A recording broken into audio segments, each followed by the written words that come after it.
Well, the Chinese army did say that these exercises would only continue over the weekend, but on Monday they were announcing fresh military drills. It's a bit unclear how long they're going to last, but the focus is going to be anti-submarine and sea assault operations, they say. So it looks as though they're going to be operating on the Chinese side. That's the western side of the Taiwan Strait. Still dangerous. The Taiwanese Defense Ministry said that about 40 Chinese Air Force planes had gone into the Taiwan Strait on Monday, as well as 13 Navy ships. So the risk of a flare-up continues in the region. Especially given that the Taiwanese have announced that they too are going to use live fire drills. Well, the Taiwanese soldiers were practicing in readiness for a potential Chinese invasion. So they were climbing up the mountains. They were using military vehicles in the middle of Taipei. They were testing out their aeroplanes. So really, both sides have been playing war games at a very intense level.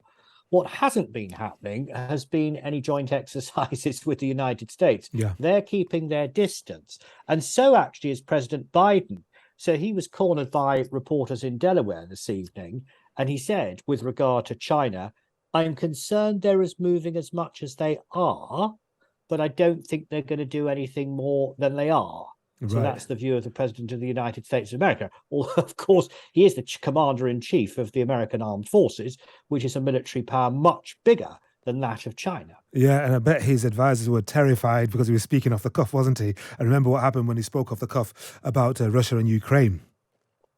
Well, he's been put in a bit of a difficult position by Nancy Pelosi, hasn't he?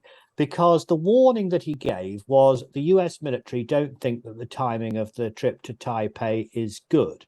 In other words, the generals have said if you provoke China, you could seriously impact the very delicate security situation in East Asia. But, you know, what Mr. Biden didn't say is, but of course I can't ban her. And if I attempt to do so, that would create all sorts of political trouble. So diplomatically, he chose to keep his mouth shut.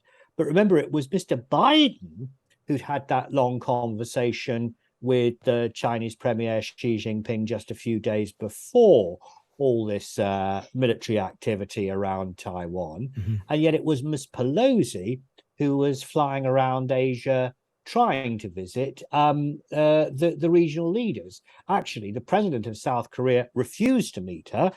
He said he was on holiday, that's Yoon Suk Yeol, but she did have a rather tense meeting with the Prime Minister of Japan over the weekend, Fumio Kishida. Yes, she certainly did. And now some people on social media, you may laugh at this, Duncan, say that in a way Pelosi has pulled a masterstroke. She's highlighted her independence. She's made the Democrats look tough. And let's think about where this could go. Because if the Chinese wanted President Biden to stop her, well, he couldn't. And in a way, she's sort of persuaded the Chinese to reveal their plans for an invasion, their tactics.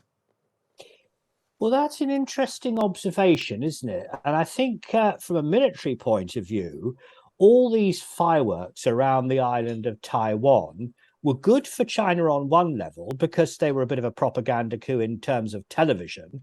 And when they showed the missiles being launched on state TV, they put a pretty dramatic musical soundtrack behind it. I noticed that other broadcasters didn't use that. But, you know, I think there was another audience watching closely, Henry, spies, because they can use satellites now to see fresh, pin-sharp images on how the People's Liberation Army operates in battle mode.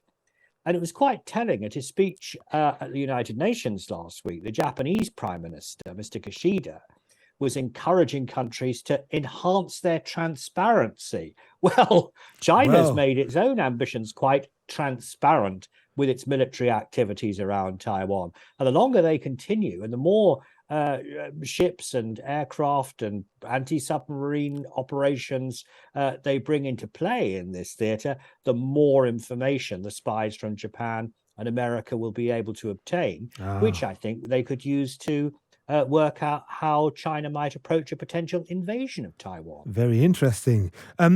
And I spoke to a Chinese advisor, an advisor to the Chinese government yesterday, and I put it to him that if China really wants to embrace Taiwan, couldn't it do it by love bombing Taiwan, making it look attractive to be part of Mother China, as opposed to being so aggressive?